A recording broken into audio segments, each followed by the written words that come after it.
Okay? Why? Is there a problem? No, it's no problem. I still can't get through to Danny. Excuse me. How far are we going?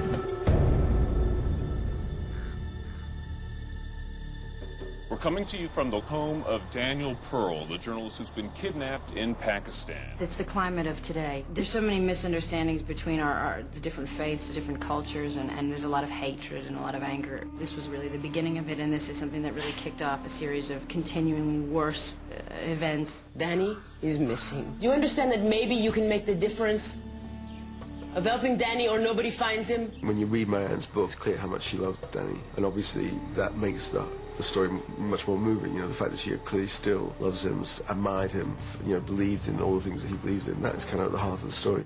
If you could say one thing to your husband now, what would you tell him? I love you. It's both this beautiful representation of this relationship and these two remarkable people, and then also deals frankly with both the brutality of the situation that they found themselves in, as well as the beauty and sort of amazing nature of the country that they were in. Give me Danny's computer. It's not so much a film about celebrating his life as it is about what she's going through and how tough and hard that must have been. Marianne, who are you? Javed Habib. I'm SSP CID. What is that?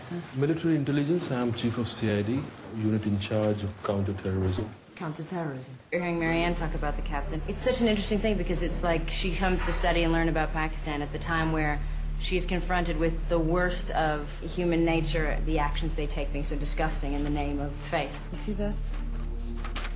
He's smiling.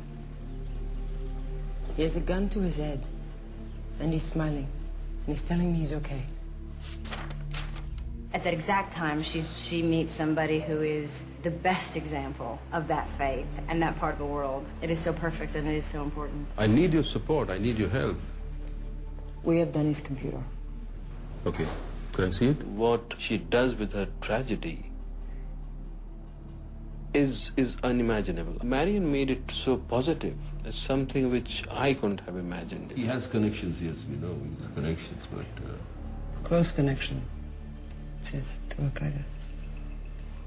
We'll fight kidnappers with kidnappings. She, to me, was just probably one of the best examples that we have in the world today of somebody who can keep us all on the right path and not get distracted. When you meet her, you get the sense of someone who's determined to not give in to the kind of hate that you perhaps would expect someone to have. It's determined not to sort of have the emotions that perhaps kidnappers want you to have, of fear and hatred. My husband and I are both journalists. He's someone who... I never saw him say a lie.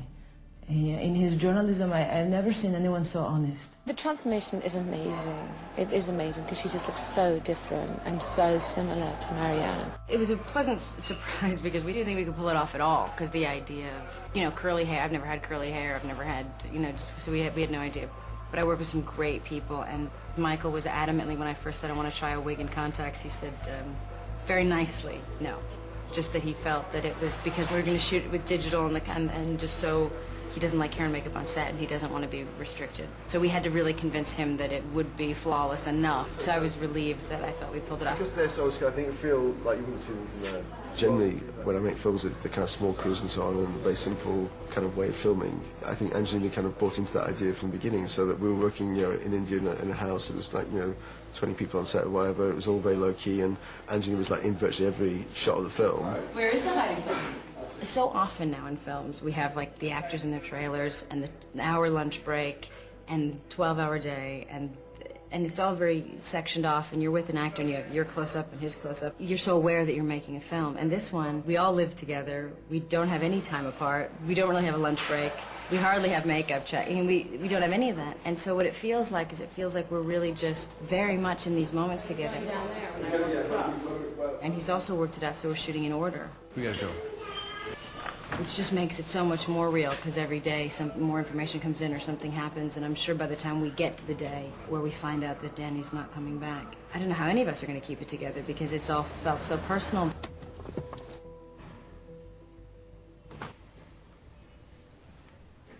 Marianne.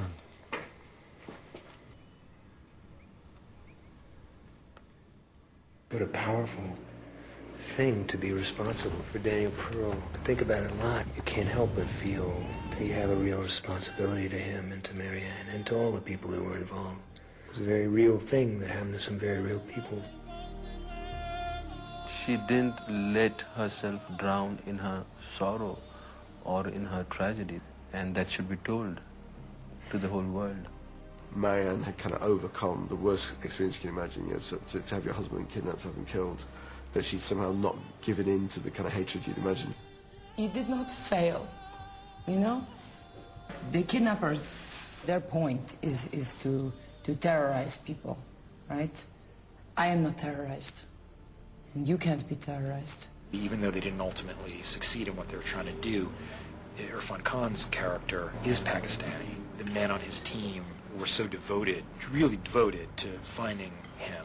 I think that comes through. Before we started filming, everybody talked about security concern. They talked about if you could get this wrong politically, what it would mean. All these different reasons not to do it, which is that we could fail, we could be judged for so many things, it's dangerous, But if we get it right, if by some small chance we get it right, maybe we can do a little something towards bringing people back together, or at least looking at each other in another light. That's our big hope for everybody here. This film is for our son, so he knows that his father was an ordinary man, an ordinary hero.